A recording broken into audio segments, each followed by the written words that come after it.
Hey there, I'm back again with another Wars SMP video. There's been a lot of things happening at the SMP lately, so I have a lot to cover.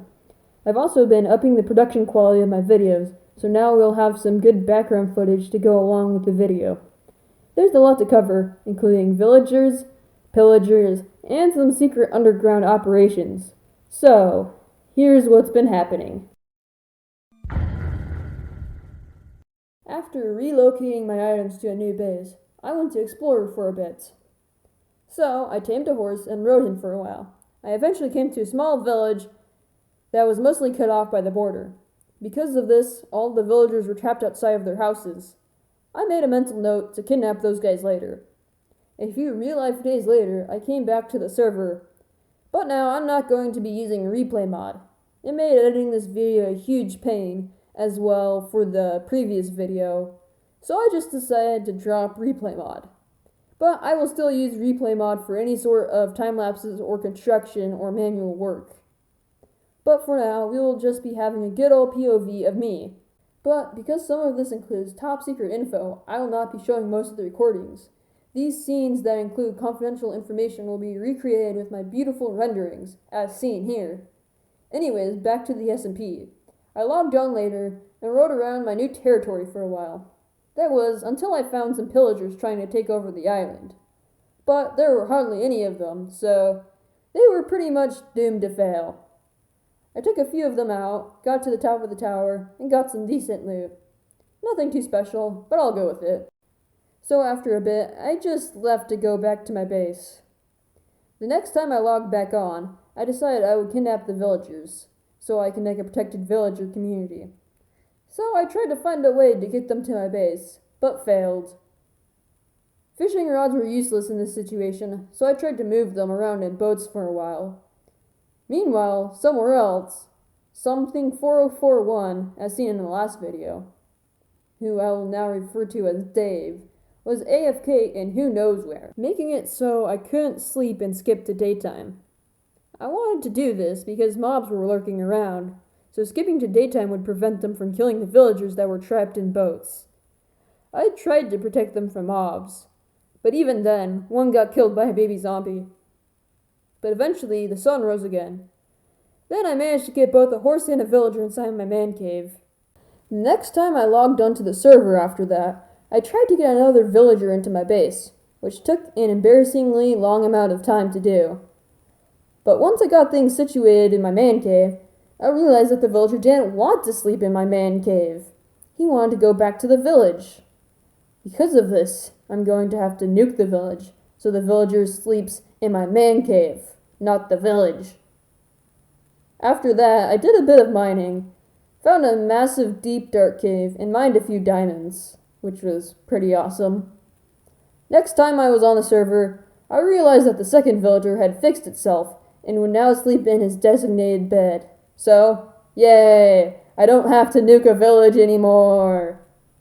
So, I did a little sheep shearing. A little bit of sheep shearing.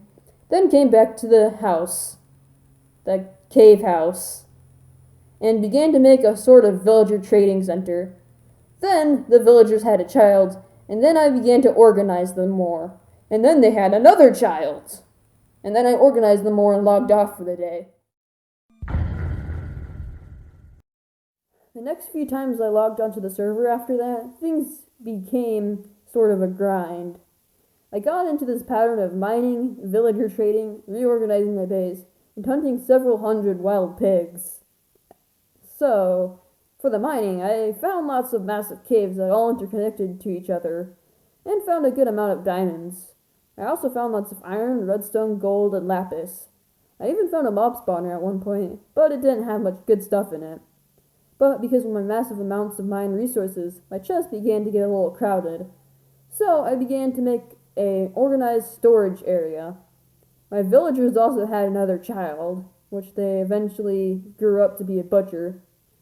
Because of this, I decided to exploit the pork for emeralds trade by hunting several hundred pigs in the wild. Because of that, I got up to 22 emeralds in my storage. These will be important for later. But one of my best trades I got of all time was Infinity from an apprentice librarian, or whatever the first level of it is called. Too lazy to check. I saved that one for later. That would be also useful. I also made a sugarcane farm underground and an enchanting room. So, you may be asking, why are you building all of your base underground? And if you're trying to hide it, why do you keep on leaving blocks everywhere above ground? Well, you see, hiding has turned out to be not much of a problem for me from that point. Turns out every time I logged onto the server, everything was exactly the way I left it. You see, this world is just too big for people to find me. And yes, someone will find my stuff eventually, but because the server does not have many players, this will take a while. So, if you do the math, there are around 9.6 billion blocks in the world. So, for now, I don't have to worry too much about hiding my base. Trying to hide and protect my base will just lead to a slow progression. Besides, the other Wars SMP YouTuber, Dungeon Master, doesn't appear to have hidden his base at all, so I really don't think it should be an issue that someone will find me. Anyways, back to the server. Somewhere else on the server, Dave was beating the Ender Dragon, and after a long while of convincing him to join Nevabsda, he agreed to join me. So, he grabbed most of his items and began to travel through the Nether to find my base. But he died and lost the vast majority of his items. So he had to start all over again, where he was roughly 10,000 blocks away from my base. So it's going to take a while for somebody to join me, or really anyone. By this point, there was not much people playing on the server, it kind of died out, so I just wanted at least somebody to join me. So, anyways, here's some uncommentated footage, because I feel it would suffice to show how much work I did in the grinding.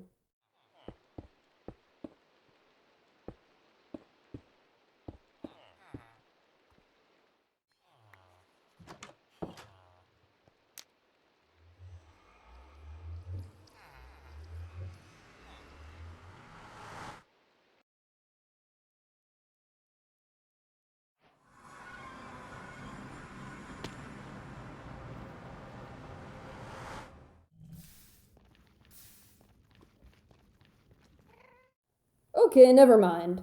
As soon as I made a nether portal, I was met with a bastion remnant.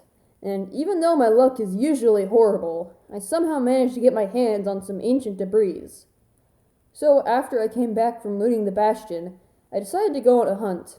And it was pretty normal, up until I found a good-sized village away from my base. So I looted all the chests. I even took all the workstations, hay bales, bookshelves, and even their iron golem. But the best part of all was that there was a mangrove swamp there. And if you know me, you know how much I love frogs. So, I will probably go back there to borrow some of the wildlife. But just as I left the village, a pillager patrol came. I, of course, didn't want to trigger a raid, as I was busy going back home, so I safely avoided them. Anyways, as I came back to my base and got back to grinding, which leads us to another commentary-free section.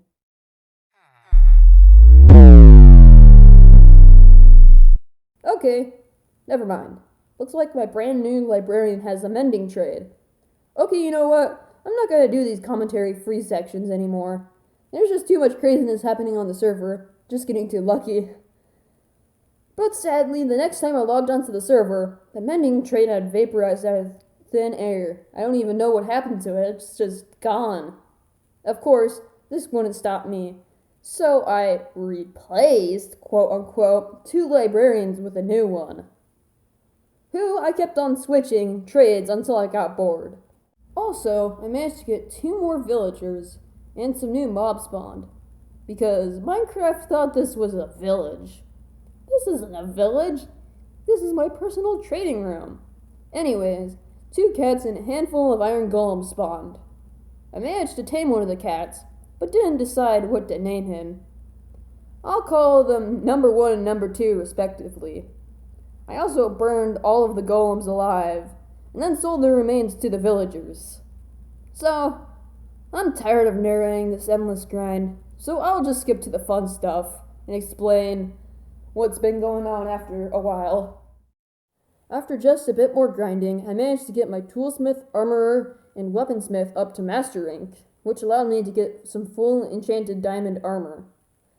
I also have a huge supply of metals, weapons, and tools now, which I can use to convince more people to join my nation. I also have 2 cats and 3 extra villagers that don't have a job. Now that I have all this gear, I'm gonna stop grinding for the time being, which leads us to our next chapter. So, the title of this chapter probably already gave it away for you.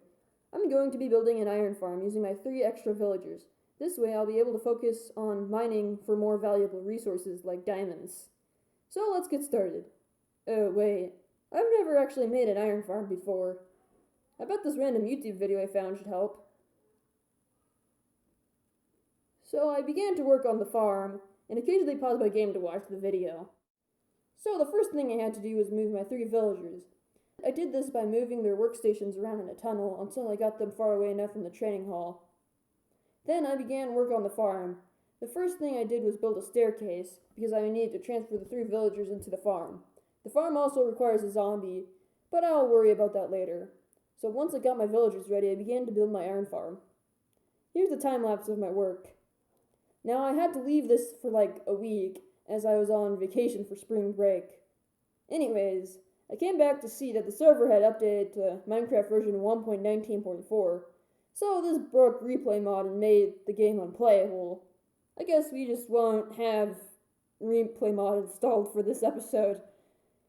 Anyways, nobody touched my stuff, which made me really happy. So, here's another time lapse.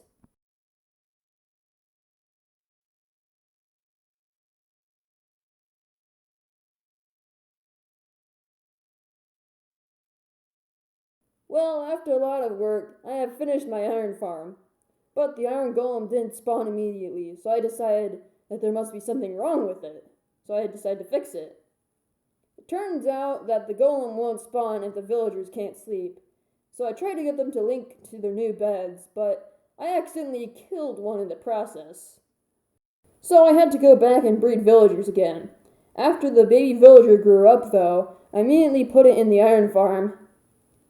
After that, I left it running for a while to see how much iron I would get, and also hoped that the villagers would accept their new replaced beds.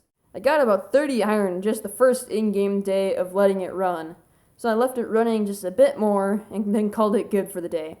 I ended up with about 47 iron ingots that day, most of which I sold to the villagers back at the trading hall. So, I have done a lot of things this episode. I've made a trading hall, found a bastion, got a whole lot of diamonds, and even built an iron farm. Along the way, I've slowly worked my way up to being one of the richest players on the server. So now, I just have to get Dave and Super Mario U5 to join my nation. Once I do that, Nevabsda will become the superior nation of the server. And that's all I have for you guys this episode. So, until the next video, goodbye.